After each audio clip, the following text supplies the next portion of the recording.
Il est compréhensible que vous souhaitiez profiter de la récente sortie du S24 Ultra avant de parler du Galaxy S25 Ultra. Cependant, la technologie évolue rapidement et j'aimerais partager avec vous quelques développements intéressants concernant le S25 Ultra. Alors écoutez-moi.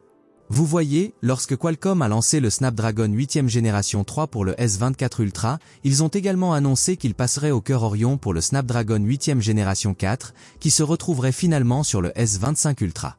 Qu'est-ce qu'un noyau Orion, demandez-vous? Eh bien, il s'agit essentiellement d'un nouveau cœur de processeur, mais pour Qualcomm et Samsung, c'est révolutionnaire. Comme vous vous en souvenez peut-être, Qualcomm a acquis Nuvia, une start-up créée par d'anciens ingénieurs d'Apple, mieux connus pour avoir développé les semi-conducteurs de la série M, en janvier 2021.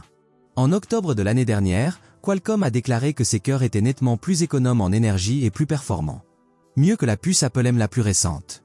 Bien qu'initialement introduite dans la version PC, la société a également divulgué son intention d'intégrer les cœurs Orion dans le Snapdragon 8e génération 4.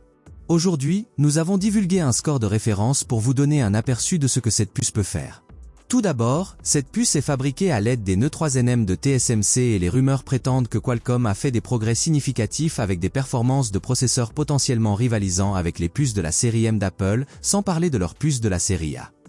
Ainsi, le Snapdragon 8e génération 4 s'apprête donc à dépasser les 10 000 points au test multiséhure et à dépasser les 2800 points au test monoséhure sur Geekbench 6. Il est sans précédent qu'un appareil mobile s'approche, et encore moins dépasse, les 10 000 jalons. Pour mettre les choses en perspective, regardons les scores du S24 Ultra et de l'iPhone 15 Pro Max. C'est vraiment comme une énorme disparité de performance. Mais attendez, il y a plus. Il réalise ses cœurs avec seulement 8 watts de puissance par rapport aux 11 watts de son prédécesseur. C'est un grand pas en avant en termes d'efficacité énergétique. Et voici la cerise sur le gâteau, la rumeur dit que le GPU Adreno A30 à l'intérieur est censé être 10% plus puissant que la puce M2 de bureau d'Apple. Nous savons tous qu'Apple a dominé le jeu des puces au cours de la dernière décennie avec ses puces de la série A, mais les choses ont été bouleversées ces derniers temps. La 8e génération 3 a atteint cette année la puce actuelle de la série A en termes de performance du processeur. Les cœurs de Ryan pourraient être le dernier composant dont Qualcomm a besoin pour surpasser Apple à ce stade. Jetez maintenant un œil à cette folle rumeur qui circule.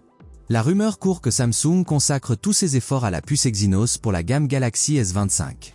Je veux dire, cette astuce annule complètement l'intention de Samsung d'utiliser Snapdragon pour ses appareils pliables au profit d'Exynos. Samsung et Qualcomm ont étendu leur partenariat avec ce dernier, s'engageant à rester avec Snapdragon à l'avenir. De plus, abandonner Qualcomm maintenant qu'ils sont au sommet serait absolument insensé. Ignorez donc cette rumeur sans fondement, ce ne sont que des bavardages inutiles.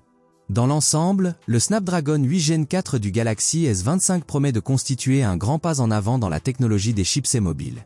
Avec des cœurs de processeurs personnalisés, des processus de fabrication avancés et de nouvelles configurations, Snapdragon 8 Gen 4 apportera certainement des expériences révolutionnaires aux utilisateurs de smartphones à l'avenir. Alors faites-le nous savoir dans les commentaires ci-dessous et n'oubliez pas de rester à l'écoute de notre chaîne pour plus de mises à jour. À la prochaine, au revoir.